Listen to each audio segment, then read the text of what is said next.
하나님이 저와 여러분을 이 자리에 불러주심을 믿습니다. 우리 한번 고백할까요? 예수님 안에 나는 행복합니다. 예수님 안에 나에게 기적이 일어납니다. 아멘. 이것이 우리의 믿음의 고백이 되어야 될 줄 믿습니다.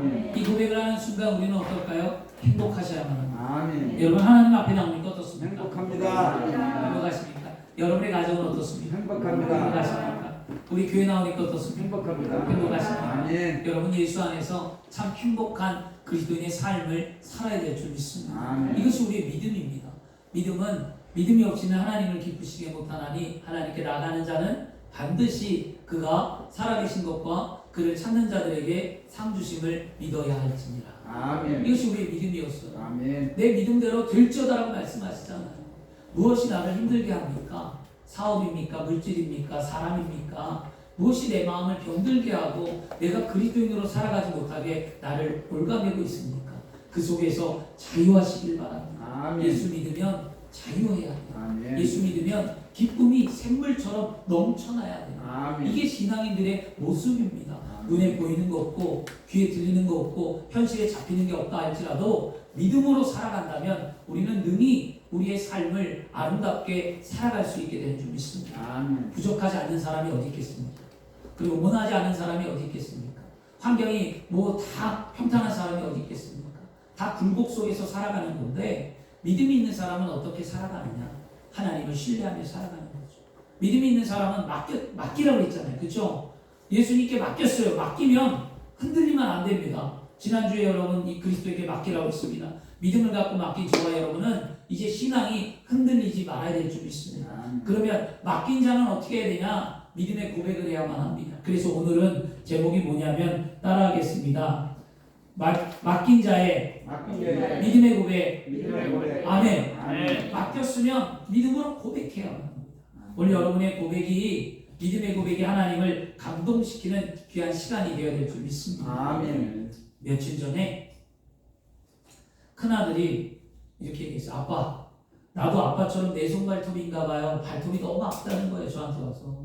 그래서 그 발톱을 살펴봤더니 발톱이 파고들고 있었어요. 그래서 제가 또 경험자로서 지금 다 났거든요. 저는요. 그래서 발톱을 자르고 이제 가르쳐줬어요. 이렇게 자르면 안 아프니까 한번 잘라봐라. 그랬더니 아들이 발톱을 자르는데 죽으려고 그래요. 그냥 되지도 못하게 소리를 지르고 자기가 만지면서 아프다는 거였어요. 근데 내가 보기에도 되게 아프겠더라고요. 발톱이 파고들어서 이제 거기서 피도 나고 골도 나고 골맞으니까 아프겠죠. 근데 마침 그 모습을 딱 보는 순간 제가 내 머리에 스치는 게 있었어요. 뭐가 있을까요? 예전에 내가 아플 때 얘가 나한테 한 말이 있잖아요. 예수님이 십자가에 못 박혔는데 그것도 못 참냐고 저한테 그랬거든요. 그래서 제가 그대로 해줬어요. 그대로. 야 아프냐? 그랬더니 너무 아프대 아빠 너무 아프대. 그래서 제가 그래 아프지. 그래 많이 아플 거야. 너 예전에 나한테 한 말 생각나냐? 예수님이 십자가에 우리의 죄를 위해 돌아가셨는데 뭔가 몸에 박힌 건데 아빠는 그것도 못 참냐고 너 나한테 그랬지? 너 얼마나 아픈지 알겠지? 그러니까 아프지. 그래서 제가 그랬어요. 주님을 묵상해봐라. 널 구원하시는 예수님을 믿고 견뎌보라고 이야기를 했습니다. 그랬더니 아이가 이제 멋쩍은 거예요. 자기가 한 게 있으니까. 자기를 경험해보니까. 그래서 웃는 모습을 보면서 제 마음에 그냥 기도하는 마음을 가졌습니다. 그렇게라도 경험되어지고 몸소 알아서 주님의 귀한 아들이 되고 믿음의 삶이 되었으면 좋겠다라는 마음으로 아들을 향해서 기도하는 마음을 가졌습니다. 그게 한 며칠 전에 있었던 거예요. 여러분 주 안에 사랑하는 여러분, 우리는 얼마나 예수님을 생각하며 얼마나 삶을 살고 있습니까? 일주일 동안 얼마나 많은 삶을 살고 나오셨어요. 사람이 생각해보면 돼요. 나는 하루에 아침에 눈을 떠서 누구를 만나는가? 누구와 대화하는가? 누가 내 주변에 있는가? 생각해보세요. 근데 사람들이 많은 사람을 만날 것 같고 많은 사람과 대화를 할 것 같지만 그렇지 않더라고요. 사람들이 별로 없어요. 저는 목사님들하고 목요일날 동기 목사님 모임에 있어서 만나러 갔는데 어떤 목사님은 계속 전화가 와요. 목사님. 근데 그 개척교회 목사님이시긴 한데 목사님이 성도가 많은 것도 아니에요. 근데 여기저기 전화가 와요. 근데 저하고 앞에서 운전하고 가는 목사님은 전화가 아무도 안 와. 누구한테 오느냐? 사모들한테만 전화가 와. 밥 먹었어? 몇 시야? 뭐해? 이거 딱 줄게. 그래서 전화가 안 와. 그리고 전화 오는 거는 다 02, 07, 뭐 대출 받으라는 전화벨이 울리지 않아요. 그러면서 우리가 생각해 봐야 된다는 이야기를 그때도 나누었고요. 친구들도 그런 얘기를 하는데 그 왜 말씀드리냐? 우리가 하루를 생각할 때 무엇을 생각하고 누구를 만나냐를 곰곰이 생각해 보세요. 그런데 내 주변에 아무도 없는 것 같고 내가 외롭고 힘들고 만나는 사람이 별로 없는 것 같지만 누가 나와 함께 하십니까? 주님이 우리와 함께 하십니다. 아멘. 살아계신 하나님 나와 함께 하신다는 것을 안다면 내 삶은 결코 좌절하거나 낙담하거나 힘들어할 이유가 없고 그 삶 속에 나는 기쁨이 샘솟고 아름다움의 행복한 삶으로 살아가야만 합니다. 왜? 하나님 나와 함께 하니까. 이보다 더 큰 게 어디 있겠어? 저도 생각을 해봤을 때 하나님 나와 함께 하는 것만큼 더 큰 게 없어요. 뭐 아내가, 자녀가, 뭐 성도가, 뭐 제가 무슨 일을 하더라도 누가 내 주변에 있다 하더라도 나는 하나님이 나와 함께 하는 것만큼 더 큰 게 없어요. 제가 이렇게 얘기하면 목사님이니까 그렇겠죠 라고 얘기하는데요. 신앙은 목사를 떠나서 신앙은 그거예요.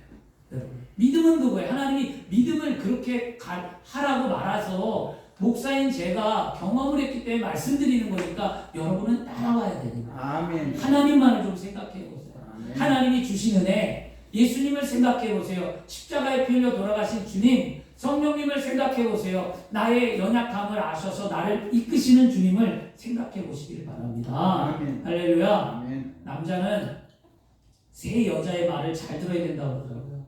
그래서 세 여자가 뭔가 봤더니 하나는 엄마, 하나는 와이프, 하나는 내비게이션. 세 사람이 여자의 말을 잘 들어야 남자는 행복하다고 그러는데 여러분 그 세상에 있는 유모도 이렇게 말을 잘 들면 행복하다는데 하나의 말씀을 잘 들으면 얼마나 우리 인생의 삶이 행복하겠냐. 아멘. 말씀을 잘 듣고 깨달으시길 바랍니다. 아멘. 오늘은 성찬주일이에요. 날 위해 이 땅에 오셔서 나를 구원하고 십자가에 피 흘려 돌아가신 주님을 기념하는 예배입니다. 아멘. 오늘 그리고 나를 용서해 주시고 나를 천국으로 인도해 주신 주님께 감사드리는 예배입니다. 이 예배에 우리는 오늘 믿음의 확신을 가져야만 합니다. 예수님이 십자가로 말미암아 나를 구원했다라는 믿음의 확신으로 이 예배의 자리에 이 자리에 앉아 있어야 될 줄 믿습니다. 구원이 어떻게 받습니까? 믿음으로 받는 거예요. 어떤 믿음입니까? 예수님이 날 위하여 십자가에 피 흘려 돌아가셨다라고 믿음으로 구원받는 거예요. 근데 그 믿음이 입으로 시인할 때 구원받는다고 그랬어요. 그럼 우리 입술로 아멘하고 우리 입술로 믿는다라고 고백할 때 우리는 예수 그리스도를 믿고 저 하늘 저 천국에 다 가게 되는 줄 믿습니다. 그게 구원이었어요. 믿음의 확신을 가지고 우리 인생에 떠나가 믿음의 확신을 가지고 우리 인생의 모든 문제를 다 해결받기를 원합니다. 왜냐? 예수님의 십자가는 해결받기 위한 거였어요. 다 이루었다고 했어요. 인생의 모든 크고 작은 문제를 다 이루신 주님 앞에 오늘 나의 인생의 문제를 갖고 나왔다면 삶의 수고를 맡기고 예수 그리스도의 멍에를 메고 배워서 인생의 삶이 아름답기를 원합니다. 이게 가장 큰 저의 주의 종의 저의 삶의 목표입니다. 우리 사랑하는 성도들이 예수 그리스도 안에 함께 지어져 가되 예수 그리스도 안에서 함께 행복한 삶을 사는 것, 이것이 제가 꿈꾸는 이상적인 하나님의 목표였어요. 행복하길 원합니다. 여러분 아름답기를 원합니다. 근심과 걱정과 염려와 불안과 초조와 답답함으로 삶의 실패로 꿈이 없고 이런 삶으로 살아가는 것이 아니라 매일의 삶이 행복하고 즐겁고 새롭고 아름답고 창조적이고 생산적이고 적극적인 은혜의 삶을 살기를 원합니다. 아멘. 그것이 믿음 안에서만이 되는 것이죠. 아멘. 오늘 그런 믿음의 확신을 갖고 모든 문제를 맡김에 해결받았다고 여러분 선포하시기를 바랍니다. 아멘. 오늘 성경 말씀에 예수님이 가이사랴라는 빌립보 지방을 지나갈 때 제자들에게 물었어요. 너희는 나를 누구라 하느냐? 세상 사람들이 나를 누구라 하느냐? 그랬더니 뭐 누구는 엘리야, 누구는 선지자 한 사람이라고 얘기합니다 라고 이야기를 나누는 장면이거든요. 그랬는데 그러니까 이제 예수님이 제자들에게 그러면 너희는 나를 누구라고 생각하느냐? 오늘 주님이 말씀하십니다. 아무개야 너는 나를 누구라고 생각하느냐? 목사야 너는 나를 누구라고 생각하느냐? 오늘 주님이 말씀하시는 게 여러분에게 누구라고 생각하느냐? 그럴 때 제자들에게 단도직입적으로 물어볼 때 그 중에 한 사람이었던 베드로, 예수님과 가까이 있었죠. 베드로는 주는 그리스도요 살아계신 하나님의 아들이라는 아주 참 위대한 신앙의 믿음의 고백을 했습니다. 베드로의 신앙 고백은 이 당시 상황을 한번 볼까요, 여러분? 저는 항상 상황을 보라고 얘기하잖아요. 그 상황을 볼 때 그렇게 고백하기가 참 힘든 고백이에요. 왜냐하면요, 사람들이 보기에 예수님이 나사렛이라는 동네, 예수님이 살고 있는 나사렛은 빈민촌이었어요. 그 빈민촌에서 또 목수의 아들이었습니다. 예수님의 아버지 요셉은 목수였어요. 그러면 예수님도 목수의 아들로 가업을 잇는 일을 했습니다. 목수였어요. 예수님이 목수였고요. 그냥 아들이었고요. 가난한 목수의 아들로 태어났어요. 그 다음에 예수님이 배운 게 없었어요. 지식도 없어요. 그리고 예수님이 가난했어요. 목수였어요. 배운 것도 없는 그 예수님이 어떻게 메시아라는 뜻은 구원을 일으킨다라는 뜻이거든요. 구원자라는 뜻을 갖고 있는데 어떻게 그가 구원자예요? 그리고 그가 어떻게 살아계신 하나님의 아들일 수 있을까? 사람들이 이런 생각 안 했겠네요. 오늘날 세상 사람들에게 예수님은 누구일까요? 여러분이 알고 있는 예수님이 다 세상 사람들이 똑같이 알고 있다면 전도가 안 될 일이 없죠. 세상 사람들 우리를 향해 뭐라고 얘기하죠? 요즘 죄송하긴 하지만 개독교인이라고 얘기하고 비판과 이런 것들이 많은데 이제는 그것을 우리가 벗어내고 이제 다시 기독교인으로 아름다운 삶으로 만들어낼 줄 믿습니다. 세상 사람들은 기독교인들에게 반감도 있고 믿지 않습니다. 그리고 그 당시에 사람들도 예수는 요셉과 마리아의 아들 아니냐, 그는 목수의 아들이고 또 목수의 일을 하는데 별로 배운 것도 없는 그가, 그 비천한 그가 어떻게 하나님의 아들이며 어떻게 그가 메시아겠는가, 이런 생각들을 하는 그들에게 베드로가 고백한 이 말, 이 얼토당토 않는 이 말을 들을 때 주변의 사람들은 비웃었을 거예요. 그런데 이 베드로의 신앙 고백은 이성적으로는 도저히 할 수 없는 고백이었다고 성경도 얘기합니다. 이성적으로는 할 수 없죠. 그런데 베드로가 어떻게 했습니까? 하나님의 계시를 받으므로 이토록 놀라운 고백을 할 수 있었다라고 성경은 말씀합니다. 아멘. 이는 베드로의 신앙 고백은 예수님에 대한 완벽한 고백이었어요. 이 베드로의 신앙의 고백은 우리 기독교 신조의 핵심이었습니다. 이 베드로의 고백 안에는 예수님의 인성, 그리스도, 예수님의 신성, 하나님의 아들, 인성과 신성에 대한 고백이었고요. 그리고 예수님이 이 땅에 오셔서 무엇을 해야 되는지 예수님의 삶의 목적과 예수님의 신분에 대한 아주 확실한 고백이었습니다. 이 베드로의 놀라운 신앙 고백이 예수님의 믿음의 확신에 넘쳐날 때 이런 고백을 한 거지, 믿음의 확신이 없는 베드로가 한 게 아니에요. 그러므로 우리가 믿음의 확신이 있으면 우리도 담대한 신앙 고백을 할 수 있게 되는 줄 믿습니다. 아멘. 믿음의 확신이 있는 베드로에게 성령께서 깨닫게 하셔서 주는 그리스도의 살아계신 하나님의 아들이라고 고백할 수 있었다라고 마태복음 16장 17절에 말씀합니다. 예수께서 대답하여 이르시되 바요나 시몬아 내가 복이 있도다. 이를 내게 알게 하니는 혈육이 아니요 하늘에 계신 내 아버지시라라고 말씀합니다. 사랑하는 여러분, 믿음의 고백은요 내가 하는 게 아니에요. 사실 내 안에 계신 성령이 나의 이성을 깨트려주고 내가 어디에 있든지 세상에 나가서 담대한 그리스도인으로 살게 하시는 이는 성령 하나님 한 분밖에 없다는 거죠. 그러므로 우리는요 성령 충만하기 위하여 부지런히 기도하고 하나님의 영과 내 삶이 가깝기 위하여 믿음의 삶으로 살아가야 될 줄 믿습니다. 아멘. 성령 충만하지 않으면 여러분 이런 고백 못해요. 성령 충만하지 않으면 그리스도인이라는 것을 숨기고 살아요. 성령 충만하지 않으면 세상에 나가서 자신을 내가 예수 믿는 것을 오히려 더 부끄러워 여기고 당당한 삶을 살지 않습니다. 근데 여러분 성령 충만하면 내가 그리스도인임에 당당함을 갖고 살아요.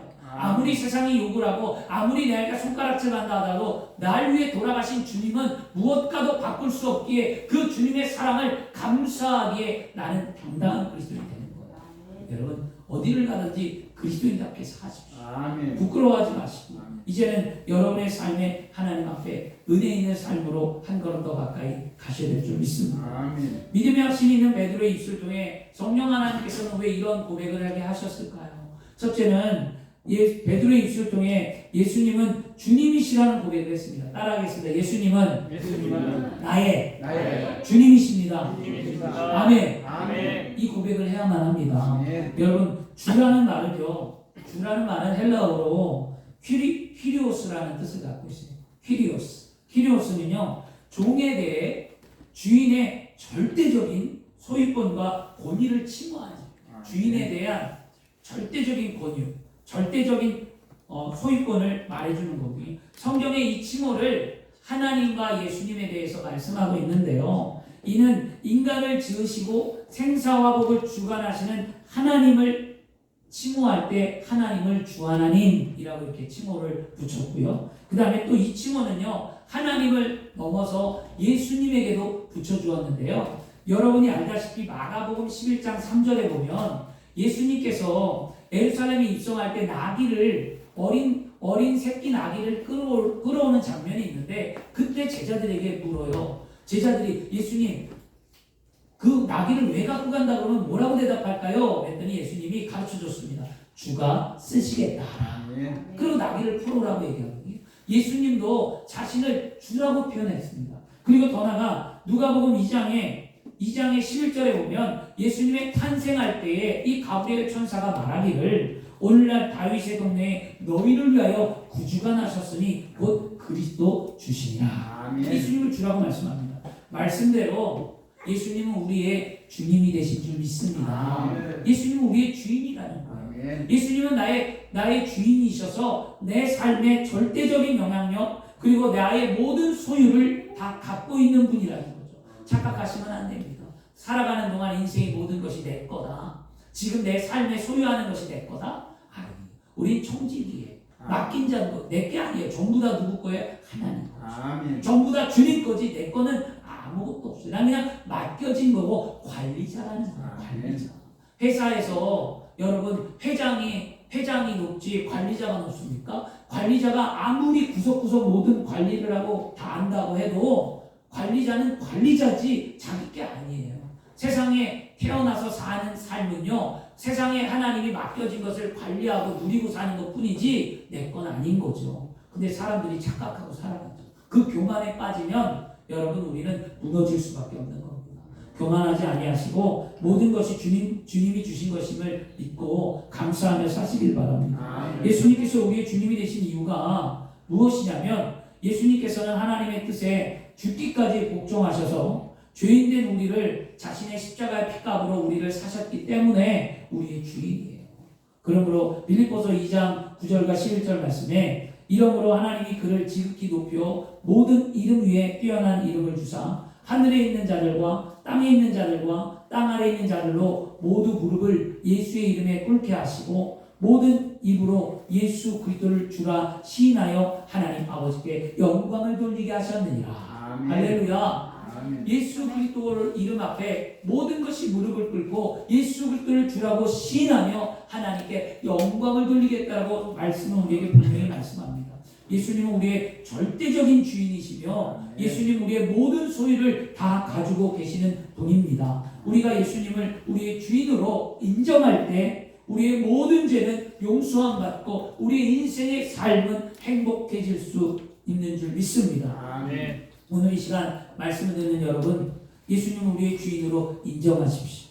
그리고 믿음으로 고백하십시오. 그러면 우리의 모든 죄가 용서함 받게 된 줄 믿습니다. 예수님이 가장 핍박받았던 예수님을 가장 핍박했던 사도 바울은요, 예수님을 주인으로 모시고 인정하자 그의 삶이 변화되었어요. 그의 죄가 용서함 받고 그가 하나님 앞에 쓰임받는 삶이 되었습니다. 사도 바울은 원래 교회를 핍박하던 자였잖아요. 그런데 사도 바울이 다메섹 도상에서 예수 그리스도를 만나자마자 그 이후의 삶에 그는 이렇게 고백합니다. 예수 그리스도의 종 바울은, 그렇게 말해요. 항상 예수 그리스도의 종이라고 말합니다. 종이라고 말한다는 건 뭐냐? 예수님이 나의 주인이시라는 거예요. 이런 고백을 드렸던 사도 바울은요, 사도 바울은 로마서 14장 8절에 그의 진실한 고백이 뭐냐? 우리가 살아도 주를 위하여 살고 죽어도 주를 위하여 죽나니 아멘. 그러므로 사나 죽으나 우리가 주의 것이다 아멘. 라고 말하며 예수님의 주되심을 그는 전파하며 한평생 헌신하며 아름다운 삶을 산 사람이 사도 바울입니다. 아멘. 우리는 오늘 이 시간 믿음으로 담대히 고백해야만 합니다. 따라하겠습니다. 예수님은 나의 주님이십니다. 주님이십니다. 아멘. 아멘. 이 고백을 할 때 우리는 예수님 앞에 복 있는 삶이 되는 거예요. 아멘. 베드로가 그 고백을 할 때 뭐라고 말씀했습니까? 예수님이 베드로에게 복이 있도다 라고 말씀하잖아요. 여러분, 우리가 오늘 이 시간 이렇게 고백함으로 우리에게 하나님의 은혜의 축복이 있게 된 줄 믿습니다. 아멘. 그러므로 우리의 삶이 이 땅에서 그런 복 있는 삶이 되어서 하나님의 나라를 세우고 이 땅 가운데 예수 안에 행복한 삶을 살아야 될 줄 믿습니다. 아멘. 그리고 베드로에게 또 성령께서 두 번째 고백을 하게 한 건 뭐냐면 베드로의 입술을 통해 뭐라고 말씀했습니까? 예수님은 그리스도이시다 라는 고백을 했습니다. 따라하겠습니다. 예수님은 나의 그리스도이십니다. 그리스도이십니다. 아멘. 아멘.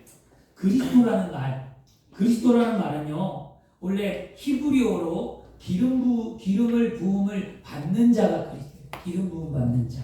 그런데 그 기름 부음 받는 자의 뜻을 갖고 있는데 이것은 히브리어 메시아를 헬라어로 바꾼 게 그리스도예요. 그러니까 메시아, 기름 부은 자, 이거를 헬라어로 바꾸면 그리스도 이렇게 되는 거거든요. 그러면 유대인들이 성경의 히브리어에 말하는 메시아, 기름 부은 자, 하나님의 택한 자를 유대인들은 기다렸습니다. 그 기다리는 메시아가 곧 예수 그리스도가 된 거죠. 그래서 예수는 자기를 구원할 자고 그리스도는 바로 하나님이 기름을 부어 새로 자라는 의미를 갖고 있는 것이죠.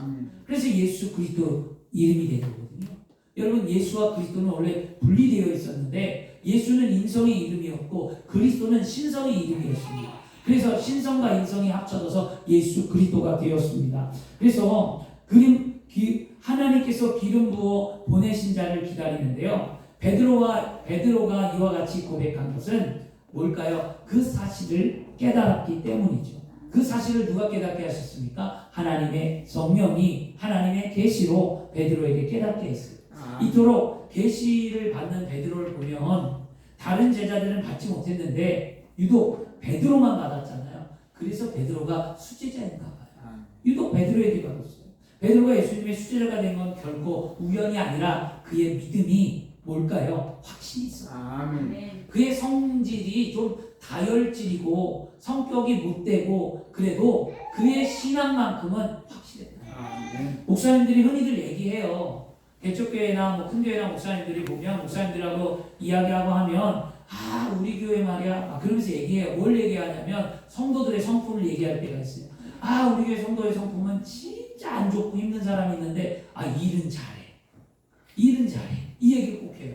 제가 이 얘기를 20년 동안 항상 듣던 얘기예요. 성도들이 성격은 안 좋고 모난데 일은 잘해. 그게 뭐냐? 믿음의 확신이 있으니까 하는 거예요. 그래서 저도 경험해보면 물론 사람이 성품도 좋아야 되지만 성품이 안 좋다고 해서 일을 못하는 건 아닌데 하나님은 누구를 기뻐합니까? 일 잘하는 사람 기뻐해요. 그리고 더 기쁜 건 뭐냐? 성품도 온유하면서 일 잘하는 사람을 하나님은 더 기뻐하겠죠. 그러므로 여러분들이 주님의 일을 감당할 때 이제 절대로 성품은 안 좋은데 일 잘해 이런 소리 듣지 마시고요. 성품도 좋고 일도 정말 잘해 이런 하나님의 사람의 소리를 듣기를 바랍니다. 베드로는요, 그가 수제자가 될 수 있었던 것은 성품이 거칠었긴 했지만 믿음의 확신이 남달랐다는 거죠. 여러분의 믿음은 지금 믿음의 확신이 어느 정도입니까? 여러분, 누구에게도 당당하게 말할 수 있습니까? 누구에게도 나는 그리스도입니다. 하나님 앞에 나는 믿음을 갖고 산다라고 믿음의 고백을 할 수 있습니까? 여러분, 그런 고백을 하시길 바랍니다. 그러기 위해 내 자신을 계속 주님 앞에 몰아세워서 성령님 내 안에 내주 충만히 역사하셔서 내가 이런 사람이 되게 해달라고, 내가 이런 고백을 할 수 있는 믿음의 삶이 되게 해달라고. 그래야 여러분 부끄러움을 끊어버리는 거예요. 그래야 여러분 부끄러운 삶에서 벗어나는, 타협했던 삶에서 돌이키게 되는 거예요. 세상에서 별 죄스럽지 생각하지 않고 부끄럽게 생각하지 않았던 그리스도인의 삶의 모습에서 내가 변화되어집니다. 그런 삶이 오늘 저와 여러분이 되어야 될 줄 믿습니다. 그리고 주는 그리스도의 살아계신 하나님의 아들이라는 베드로의 신앙 고백 터 위에 예수님께서 뭘 세웠어요? 교회를 세웠잖아요. 여러분의 믿음의 고백을 통해 하나님께서 교회를 세워주는 줄 믿습니다. 우리 사랑하는 성도들의 믿음의 고백을 통해 하나님은 우리 순복음의 행복한 교회를 세워주시는 줄 믿습니다. 여러분의 그 고백이 오늘날 예수님을 섬기는 모든 교회는 베드로의 이 고백을 따라 신앙 고백을 또 하고 있어요. 우리가 신앙 고백이 뭡니까? 전능하사 천지를 만드신 하나님 아버지를 내가 믿사오며 그 외아들 우리 주 예수 그리스도를 믿사오니 라는 고백을 하잖아요. 여러분 이 고백이 우리가 배워서 하는 겁니까? 아니면 이 고백을 우리가 외워서 하는 겁니까? 아니잖아요. 이것은요 베드로가 하나님께 계시를 받아서 고백했듯이 성령 하나님께서 우리에게 이런 고백을 할 수 있도록 계시해 주는 거예요. 성령님이 우리에게 말씀하도록 만들어주는 겁니다. 그러므로 이 고백은 아무나 할 수 있는 것이 아니라 예수 그리스도를 믿고자 결단하는 자들, 그 자들에게 성령의 은혜를 주셔서 성령님이 우리를 통해 고백하게 하시는 줄 믿습니다. 그런데 이 상황 속에 그 당시에 유대인들은요, 대다수의 유대인들은 예수 그리스도 메시아에 대해서 잘못 생각하고 있었어요. 그들에게 그리스도란 유대인들을 이방인의 압제에서 해방시키는 사람, 또 아니면 무력으로 열방을 지배할 정치적인 메시아, 즉 하나님이 말씀한 그리스도를 그렇게 생각하고 고대하며 기다렸습니다. 그래서 성경에 예수님께서 오병이의 기적을 일으켜요. 그 기적을 일으킬 때 예수님을 억지로 자신들의 임금으로 삼으려고 할 때 예수님은 그 자리를 피하고 떠나셨습니다. 그것이 요한복음 6장 15절 말씀이에요. 그러므로 예수께서 그들이 와서 자기를 억지로 붙들어 임금으로 삼으려는 줄 아시고 다시 혼자 산으로 떠나가시더라 라고 말씀합니다. 왜냐하면 예수님께서 이 세상에 오신 이유는 이스라엘 사람들이 원하는 정치적으로 해방하기 위함이 아니라 온 인류를 죄에서 구속하려는 하나님 아버지의 뜻을 이루기 위함이기 때문이었습니다. 아멘. 그러나 인간의 능력으로는 그리스도를 제대로 알 수 없었습니다. 오직 성령의 도우심으로만 가능했습니다. 이 사실을 또 우리가 무엇으로 알 수 있느냐? 사도행전을 보면 알 수 있습니다. 예수님의 제자들, 성령 세례 받기 전에 예수님의 제자들 관심 또한 뭐였습니까? 예수님의 제자들도 예수님이 언제 로마의 앞에서 우리를 해방할까? 예수님이 언제 이스라엘을 회복시킬까를 그들도 고대했는데 그 예수님이 십자가에 못 박혀 죽고 돌아가셨어요. 그리고 예수님께서 오순절에 마가다락방에 성령이 임할 때까지 그 예루살렘을 떠나지 말라고 기다리라고 했습니다. 그때 예수님께서 말씀대로 마가의 다락방에서 예수님의 성령을 기다린 그들이 오순절 날에 성령을 받자 예수님의 참된 목적을 깨닫는 그들이 어떻게 했습니까? 나가서 전했잖아요. 그럴 때 3,000명, 5,000명 회개하고 돌아왔잖아요. 그것에 대해 사도행전 5장 40절은 그들이 날마다 성전에 있든지 집에 있든지 예수는 그리스도라고 가르치고 전도하기를 그치지 아니하더라 라고 말씀합니다. 이처럼 제자들은 살기가 든든한 유대 관원들 앞에서 이제는 성령 충만함을 받자 담대하게 예수는 그리스도요, 예수는 주라고 고백하게 되었다는 겁니다. 그러므로 우리는 예수님이 죄인을 구원하기 위해 오신 그리스도이심을 알고 이 사실에 전파하는데 힘쓰는 자가 되어야 될 줄 믿습니다. 우리 믿음의 고백은요, 예수님은 그리스도다. 예수님은 우리를 구원하기 위해 이 땅에 오신 분이다. 그분을 우리가 힘써 애써 증거하고 전할 때 우리의 삶이 복된 길로 가는 거예요. 여러분, 전도하지 않는데 삶이 평탄하다? 여러분, 그렇지 않습니다. 믿음을 가진 증거가 무엇입니까? 하나님의 나라를 세우고 전도할 때 문제가 떠나가요. 아멘. 전도할 때 치료받는 거예요. 전도할 때 가정이 복을 받는 거예요. 복음을 증거할 때 우리의 삶이 바뀌는 거예요, 여러분. 복음을 증거할 때 기도가 응답되어지는 거예요. 여러분, 나는 복음을 증거하지 않으면서 나는 하나님을 그리스도라고 말하지 아니하고 주를 내가 증거하지 않는데 내 삶을 바꿔달라, 나에게 복을 달라, 내 형편을 열어달라, 물질로 복을 달라, 건강으로 복을 달라고 기도한다는 것은 기복신앙과 다를 게 전혀 없는 겁니다. 그리스도인의 삶은 그것이 아니라 내가 정말 하늘의 복을 받기를 원한다면 하나님이 기뻐하는 일이 무엇인가를 깨닫고 하나님이 기뻐하는 일, 바로 입술의 고백을 먼저 하고 그 입술의 고백을 통해 세상에 나가 증거하는 하나님의 사람이 될 때 우리의 삶은 평안해집니다. 아멘. 저와 여러분이 그렇게 되길 바랍니다. 아멘. 세 번째, 성령께서는 바로 이렇게 말씀합니다. 베드로의 입술을 통해서 예수님은 하나님의 아들이십니다를 고백합니다. 따라하겠습니다. 예수님은 하나님의 아들이십니다. 아멘. 아멘. 누가복음 1장 35절에 수태고지라는 게 있어요. 마리아가 예수 그리스도를 임신할 때 그 천사가 해준 말이었습니다. 누가복음 1장 35절에 동정녀 마리아는 예수님이 잉태하기 전에 천사 가브리엘이 나타나 이렇게 얘기하죠. 성령이 너에게 임하시고 지극히 높으신 이의 능력이 너를 덮으시니 이러므로 나실 바 거룩한 이는 하나님의 아들이라. 성령이 말씀해 준 거예요. 이제 나실 이는 하나님의 아들이다라는데 여기서 예수님을 하나님의 아들이라 일컬은 것은 비록 예수님은 육신을 입고 처녀 마리아의 몸을 통해 이 땅에 오셨지만 아담의 혈통으로 난 것이 아니라 실상은 성자 하나님께서 인간의 몸을 입고 오셨다는 것을 말씀해 주고 있습니다. 그리고 예수님은요 어떻게 했습니까? 사역을 보세요. 병든 자를 고치시죠. 예수님은 귀신을 내어 쫓으시죠. 예수님은 풍랑을 잠재우시죠. 예수님은 죽은 자를 살리시죠. 예수님은 이처럼 신적인 능력을 행함으로 자신이 하나님의 아들인 것을 나타냈습니다. 이런 신적인 능력은 아무나 행하는 것이 아니었습니다. 하나님의 능력이 임한 자들만 감당할 수 있었습니다. 예수님이 하나님의 아들이심을 나타내는 가장 또 확실한 증거는 뭐냐? 바로 예수님께서 십자가에 달려 대속의 죽음으로 죽으시고 무덤에 묻히시고 3일 만에 부활하시고 하늘 저 하늘 저 천국에 승천하셔서 우리를 기다리시기 때문에 예수님은 하나님의 아들인 거죠. 부활하신 주님, 승천하신 주님, 그 주님을 우리가 믿고 의지할 때 우리의 삶은 또 바뀌고 우리의 삶은 변화되며 우리의 삶 속에 은혜가 임하게 되는 줄 믿습니다. 그러므로 우리는 하나님의 아들 그리스도와 함께 한 후사로서 이제는 어떻게 합니까? 천국을 소망하는 거예요. 우리가 왜 천국을 소망합니까? 왜 그럴까요? 그냥 구원받았다고요? 아니에요. 구원받은 것과 더불어 분명한 것은 예수님께서 천국에서 날 오라 하시기 때문입니다.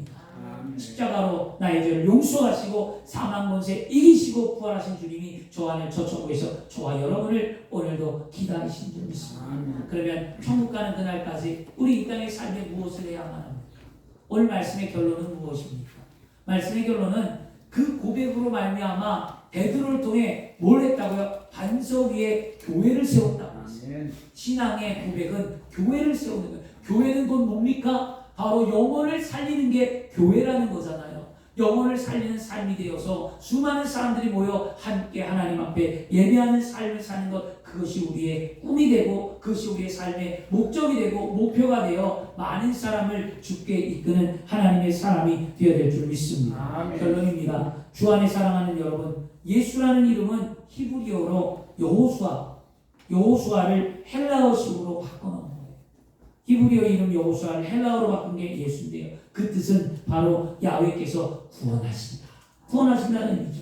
그 말은 마태복음 1장 21절에 말씀하기를 아들을 낳으니 이름을 예수라 하라. 이는 그가 자기 백성을 저희 죄에서 구원할 자이시라 라고 말씀합니다.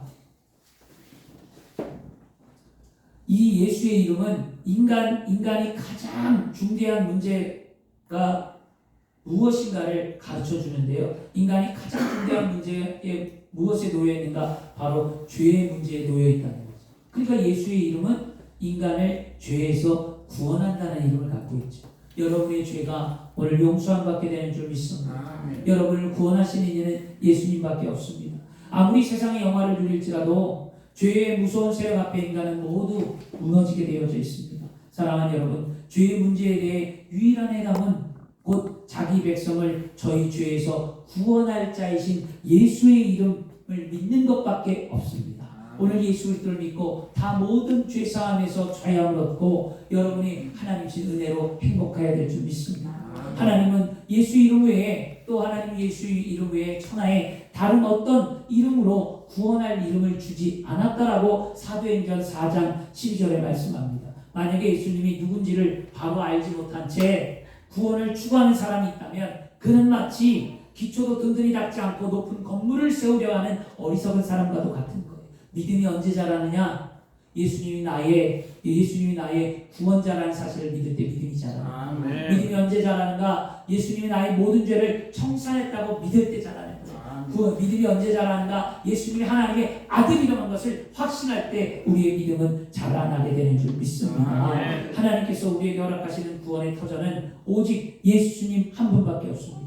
그러므로 예수님에 대한 바른 지식이야말로 사람에게 절실히 요청되는 구원의 지식이라고 할 수 있습니다. 이 놀라운 구원의 지식을 누가? 성령께서 베드로에게 알게 해주셨다라고 성경은 말씀합니다. 그래서 베드로는 예수님의 무릎 앞에 믿음으로 놀라운 신앙 고백을 할 수 있었습니다. 이 베드로의 놀라운 신앙 고백은 분명 하늘에 계신 아버지에게서 주신 것이라고 예수님이 말씀하셨습니다.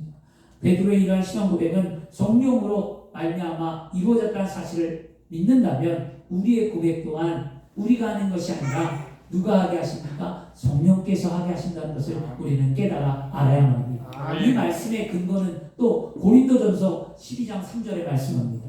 그러므로 내가 너에게 말하노니 하나님의 영으로 말하는 자는 누구든지 예수를 저주할 자라 하지 아니하고 또 성령이 아니고는 누구든지 예수를 주라고 할 수 없느니라. 성령이 아니고는 예수를 누구도 주라고 할 수 없느니라. 우리가 분명히 변화되고 믿음의 확신으로 말할 수 있는 것은 바로 성령의 은혜지요. 오늘 감사하시죠. 여러분, 목사의 아들로 태어나서 변화되는 것이 아니고요. 또 어떠한 엄청난 일을 경험했기 때문에 우리가 변화되는 것이 아니라 인격적인 주님을 우리가 알아가고 우리가 예수님을 닮아가고 우리가 예수님을 배워가고 우리가 예수님을 느끼고 우리가 예수님과 공감할 때에 우리 안에서 성령 하나님께서 우리를 역사하셔서 우리를 변화시켜주는 줄 믿습니다. 우리가 담대히 믿음의 고백을 할 수 있게 해주시는 이가 바로 성령 하나님이신 줄 믿습니다. 그러므로 오늘 우리는 세상 앞에 담대히 고백해야만 합니다. 주는 그리스도요 살아계신 하나님의 아들이십니다라는 이 고백이 우리의 신앙의 근간이 되어서 누구를 만나든지 이런 고백 앞에 세상에 많은 사람을 주께 이끌고 여러분의 이런 고백을 통해 하나님의 나라를 세우는 저와 여러분이 되어야 될 줄 믿습니다. 오늘 그런 신앙이 되십시오. 생각해보시오. 난 얼마나 고백하고 사는가? 사랑을 고백하고 은혜를 고백하고 얼마나 사는가? 여러분 그런 고백하는 삶으로 아름다움을 만들기를 축원합니다. 기도하겠습니다. 좋으신 아버지